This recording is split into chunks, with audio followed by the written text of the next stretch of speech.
Pues un árbol muerto llamaríamos al que ya no tiene vida vegetativa, es decir, ya no saca hojas en primavera. El vecino de los pueblos del medio rural te va conociendo año tras año, marcando las leñas, marcando los aprovechamientos forestales, entonces ya empieza a confiar en ti y tú le das unos argumentos que le van convenciendo y ya mira a ese árbol seco, pero ya no dice nada, ya te sonríe. Que estamos hablando de un árbol entre miles que está seco, o sea, su importancia dentro de un valor económico pues es insignificante. Sin embargo, el valor que tiene para el medio ambiente supera con creces cualquier otro tema. Y son los árboles muertos un remanente, una especie de despensa de microorganismos, hongos, mamíferos, aves, insectos.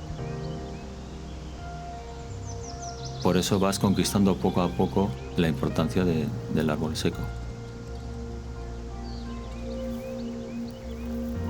Es más, un árbol muerto puede tener más vida que un árbol vivo. Ese sería el mensaje.